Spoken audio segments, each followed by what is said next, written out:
Rain poured over the dimly lit alleyways of the city, sound of water splashing against the cracked pavement echoing in the silence. Among the scattered trash bins and damp cardboard shelters, Sophie, a frail homeless girl, barely in her 20s, wrapped herself in a tattered blanket. Her stomach ached from hunger, but she was used to it. Hunger had been her companion for years. That night, as she scavenged for food behind a closed bakery, she noticed a faint groan from the shadows. At first she thought it was just another homeless man asleep, but as she drew closer, she saw a man in an expensive suit collapsed against the wall, rain soaking his body. His face was pale, his lips trembling, and his breathing shallow. Sophie's survival instinct told her to walk away. Helping could be dangerous. But something in her heart wouldn't let her leave. Rain poured over the dimly lit alleyways of the city, the sound of water splashing against the cracked pavement echoing in the silence. Among the scattered trash bins and damp cardboard shelters, Sophie, a frail homeless girl, barely in her 20s, wrapped herself in a tattered blanket. Her stomach ached from hunger, but she was used to it. Hunger had been her companion for years. That night, as she scavenged for food behind a closed bakery, she noticed a faint groan from the shadows. At first, she thought it was just another homeless man asleep, but as she drew closer, she saw a man in an expensive suit collapsed against the wall, rain soaking his body. His face was pale, his lips trembling, and his breathing shallow. Sophie's survival instinct told her to walk away. Helping could be dangerous. But something in her heart wouldn't let her leave. In a pristine hospital room across town, Alexander Grant, a billionaire known for his ruthless business deals, opened his eyes. The sterile scent of disinfectant filled the air. A nurse explained that a homeless girl had saved his life. Alexander, still weak, was shocked. He had built walls around his life, never trusting strangers, yet someone with nothing had risked everything for him. I asked for her name, but the nurse only shrugged. She didn't leave her name, just disappeared. Alexander couldn't stop thinking about her face, soaked, shivering, but determined. Something deep inside him stirred. After his discharge, Alexander ordered his personal security team to locate the girl. His assistants combed through diner CCTV footage, but Sophie was a ghost. No ID, no fixed address. Meanwhile, Sophie returned to her normal routine of sleeping under bridges and lining up at soup kitchens. She never imagined the man she helped was looking for her. One rainy evening, as she sat by a small fire with other homeless people, she overheard a news report about Alexander Grant's recovery. She didn't think much of it. Billionaires lived in another universe, but she didn't know her worlds were about to collide. Weeks later, Sophie was searching through a dumpster behind a hotel when a sleek black car pulled up nearby. She ignored it until she heard a deep voice. "It's you." Startled, she turned to see Alexander himself, dressed in a tailored coat, stepping toward her. Sophie froze, clutching the half-broken umbrella she'd found. Hi. "You saved my life," he said softly. She shook her head. "I just... Did what?" "Anyone would do." He smiled faintly. "Not everyone would risk themselves for a stranger." Sophie felt uneasy. Billionaires didn't talk to people like her. But he insisted on buying her a meal, and despite her hesitation, hunger won. At an upscale restaurant, Sophie felt out of place, her clothes damp and worn. People stared, but Alexander ignored them. As they ate, he asked about her life. She spoke hesitantly, revealing how she lost her parents, aged out of foster care, and ended up on the streets. Alexander listened in silence, his chest tightening. At the injustice of it all, she expected pity, but instead, he said, "You're stronger than anyone I've ever met." Sophie blinked, not used to hearing that. Promised to help her, but Sophie didn't trust promises. Too many people had broken them before. A week later, Alexander found her again, this time with a concrete proposal. "Come work for me. I'll arrange housing, food, and a job." Sophie's instinct was to refuse. Kindness always came with strings, but Alexander assured her there was no catch. "You saved me without asking for anything. Let me do the same." Reluctantly, she agreed to a trial week. He set her up in a modest apartment and gave her a position at one of his charity foundations. Sophie used to sleeping with one eye. "Open!" cried the first night in a warm bed. Sophie struggled to adjust. She didn't know how to use a computer, dress for meetings, or trust her coworkers. Some looked down on her, whispering about the homeless girl Alexander brought in. But Alexander encouraged her, personally teaching her skills and guiding her through the unfamiliar corporate world. Slowly she began to shine. Her street smarts and resilience became assets, impressing even those who doubted her. Months later, Sophie stumbled across an old newspaper article about Alexander, his reputation as a cold-hearted billionaire who had once destroyed small businesses for profit. Confused, she confronted him. "Why help me if you've hurt so many?" Alexander's face darkened. "'Cause you reminded me of the man I wanted to be before money changed me." He admitted that her selflessness had made him rethink his entire life. Sophie didn't know if she could forgive his past, but she saw the sincerity in his eyes. On the anniversary of the night Sophie saved him, Alexander surprised her with a gathering at his foundation. In front of the press, he announced a $50 million program to combat homelessness, naming it after Sophie. "She gave me my life back. Now I'm giving back to those who need it most." Sophie, overwhelmed, realized her act of kindness had sparked something far bigger than herself. Sophie stood on stage, nervous but proud, speaking into the microphone. "I'm not special," she said, "but I believe anyone can change someone's life with a single choice." She glanced at Alexander, who nodded with pride. Though her journey had started in an alley, she now had purpose, stability, and the knowledge that her compassion had transformed not just one man, but countless lives. Later that night, Sophie visited the alley where it all began. The rain fell softly, but she didn't feel cold anymore. She whispered into the night, "Thank you for not letting me walk away that night." Somewhere behind her, Alexander stood quietly, smiling, knowing they had both been saved in their own way. It was a freezing winter night in the city. Snowflakes swirled under the dim orange streetlights, and the wind howled through the narrow alleys. Under a tattered blanket near an abandoned bookstore, Lena, a 20-year-old homeless girl, curled up, hugging herself for warmth. Her fingers were numb, her cheeks flushed from the biting cold. She hadn't eaten in 2 days, and her stomach ached.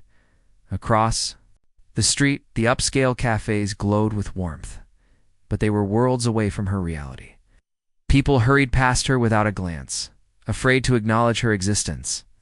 She had learned to be invisible around midnight. As Lena was searching the trash bins for anything edible, she heard a strange sound, a deep, strained gasp. She froze. At the end of the alley, a man in his late 50s, wearing a long, expensive coat, stumbled and fell to the ground. His face was pale, his lips trembling. Without hesitation, Lena rushed to him. "Sir? Kay, can you hear me?" she called, shaking his shoulder. No answer, just shallow, rapid breaths. He was having a heart attack. Lena's mind raced. What? She had no phone, no money, no connections. The man's expensive clothes screamed wealth, but in this moment, he was just a fragile human life in her hands. She screamed for help, but the street was empty. She remembered an old payphone 2 blocks away. Without thinking, she sprinted through the snow, her bare feet burning from the ice. She dialed 911, her voice trembling as she gave directions. Then she rushed back, knelt beside him, began performing chest compressions the way she had seen in a shelter's first aid class. Minutes later, an ambulance arrived. The medics took over, rushing the man into the vehicle. One of them looked at Lena and said, "You probably just saved his life." She nodded, exhausted. But before she could ask who he was, the doors closed and the siren wailed into the night. The next morning, Lena woke up in the same cold corner. Saving him hadn't changed her reality. She was still hungry, still homeless. She didn't know the man's name and assumed she'd never see him again. Meanwhile, in a private hospital room, Edward Grayson, a billionaire real estate tycoon, opened his eyes. His assistant told him, "Sir, a homeless girl saved you. Without her, you wouldn't be here." Edward frowned. "Find her." Immediately, Edward's security team scoured the streets for days. Lena, unaware, kept moving between alleys, avoiding police sweeps and gangs. On the fourth day, she was sitting outside a soup kitchen when a black luxury SUV pulled up. Two men in suits stepped out. "Are you Lena?" one asked. She hesitated but nodded. "Mr. Grayson would like to meet you." They brought her to a massive glass tower downtown. Lena felt out of place. Her torn coat and unwashed hair drew stares from the staff. Inside a lavish office, Edward stood by the window. "You saved my life," he said quietly. "Why?" "You were dying," she replied simply. "That's what people should do." Edward smiled faintly. "People don't always think that way." Edward asked about her life. She told him about losing her parents at 16, bouncing through foster homes, and ending up on the streets. Her voice cracked, but she refused to cry. Edward leaned forward. "Lena, I owe you everything. I won. Not just with money, with a life." She blinked in disbelief. "What do you mean, education? A home? Future?" He said within a week. Lena moved into a small apartment Edward arranged for her, enrolled her in college, and gave her a part-time job at one of his companies. At first, she struggled. She wasn't used to stability. But slowly, she began to trust that this wasn't a dream. Not everyone welcomed her. Some employees whispered that she was just a charity case. Lena worked twice as hard to prove herself. Edward noticed her determination and began mentoring her personally. Months later, at a charity gala, Edward introduced Lena as "the person who saved my life." The crowd applauded, and Lena realized she wasn't invisible anymore. She belonged somewhere. A year later, Lena graduated with honors. Edward handed her the keys to her own business, a foundation for homeless youth. "You saved me," he told her. "You can save others." Tears filled her eyes. "You gave me a second life. I'll make it count." Lena stood outside. The foundation's building, the evening sun casting a golden glow. She thought about that cold night, the dying man, and the choice she made. One act of kindness had rewritten her destiny, and now she would rewrite others. Rain poured heavily on the streets of New York. Amelia, 19-year-old homeless girl, sat shivering under a broken street lamp, hugging her worn-out blanket. She had been homeless for 2 years since losing her mother to cancer and her father to debt collectors. Her stomach growled with hunger. She ignored it. Survival had taught her patience. In the distance, she heard a muffled groan. At first, she thought it was just another drunk man, but then the sound grew weaker. Amelia's instincts kicked in. She followed the noise until she found an older man lying in an alleyway, clutching his chest. "Sir? Sir? Can you hear me?" Amelia knelt beside him.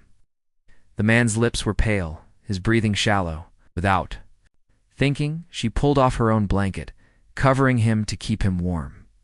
She didn't have a phone, but she ran to the nearest late-night cafe, begging the cashier to call an ambulance. The paramedics arrived just in time. Amelia stayed with the man until they wheeled him into the ambulance. She never asked for his name. She simply whispered, "You'll be okay," and disappeared back into the shadows. When the man woke up the next morning, he found himself surrounded by doctors. His name was Richard Hale, one of the wealthiest real estate tycoons in America. His assistant told him about the young homeless girl who had saved his life. Richard was shocked. Strangers rarely helped without expecting something in return. For the next week, Richard kept asking his staff to find the girl. All they had was a vague description. African American, young, wearing a torn brown coat. Meanwhile, Amelia's life grew harder.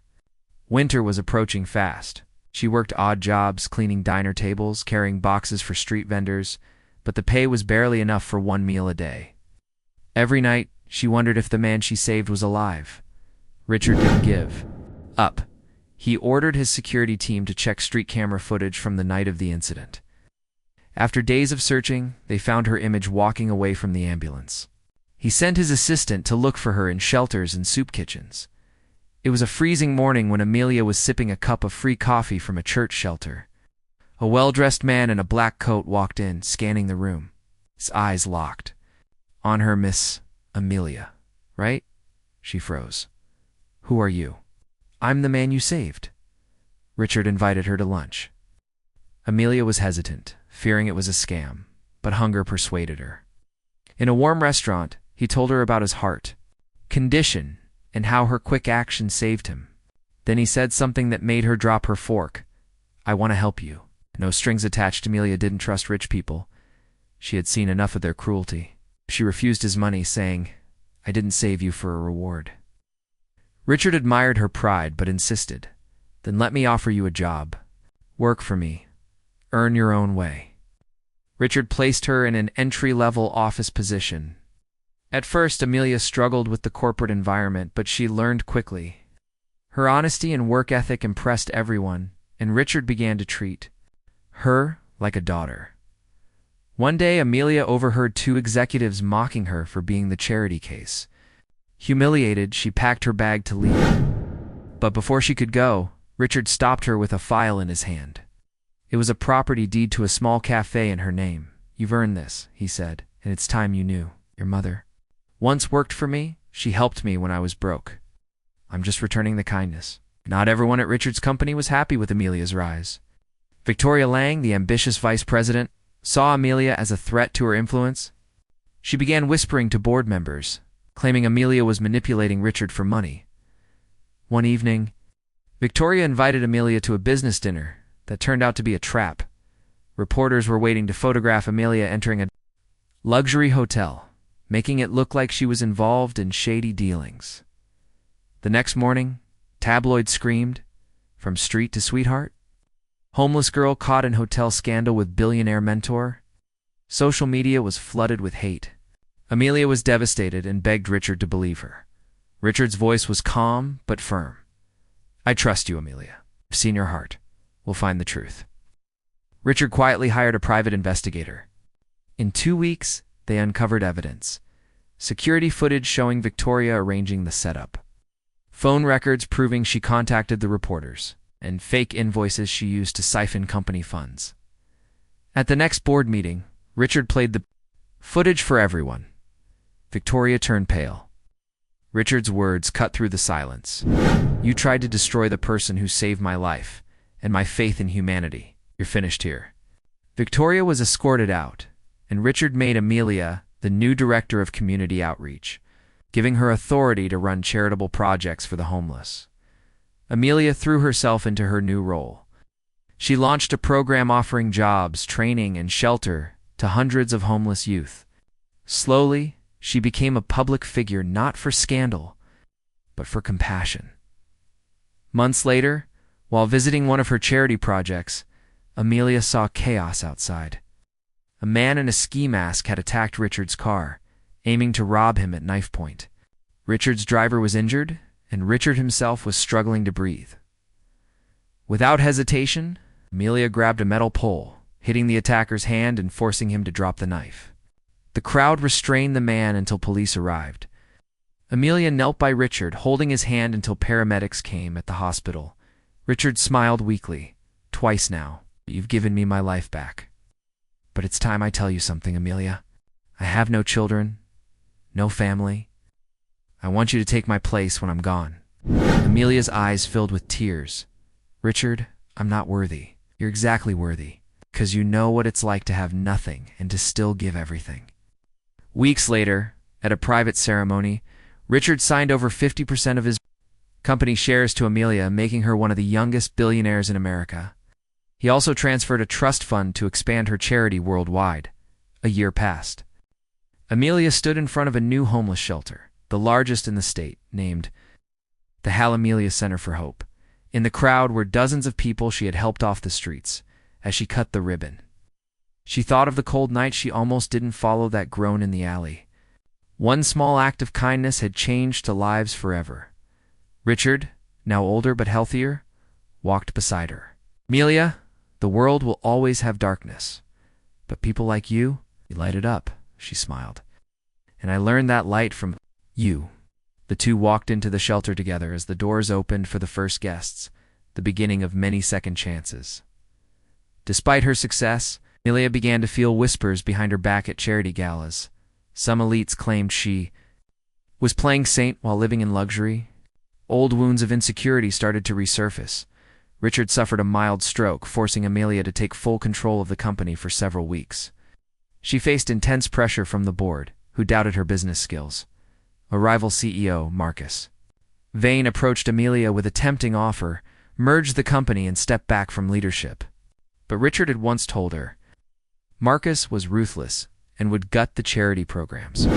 One of Amelia's own managers secretly met with Marcus, feeding him insider information to sabotage her leadership. The company's stock briefly dipped, causing panic among shareholders. Instead of reacting publicly, Amelia gathered undeniable proof of the betrayal and fired the manager in front of the board. She then made a bold move, launching a new product line that boosted the company's value. Within weeks, in the middle of her corporate battles, Amelia received heartbreaking news. Her old street friend, Jesse, had died from an overdose. She felt a deep guilt for not reaching him sooner to honor Jesse. Amelia created a special foundation focused on addiction recovery. For homeless youth, she poured her heart and millions into it, refusing to let his memory fade. Media outlets that once criticized her began to change their tune, praising her leadership and commitment. She was invited to speak before Congress about homelessness reform. Richard, now in a wheelchair, attended her speech. Later that evening, he quietly passed away in his sleep. In his will, he left Amelia a final letter. You saved me twice. Now, save as many as you can. Years later, Amelia stood before a crowd at the grand opening of the Richard Hale Global Foundation headquarters. Knowing she had transformed both his life and hers, and created a movement that would outlive them both.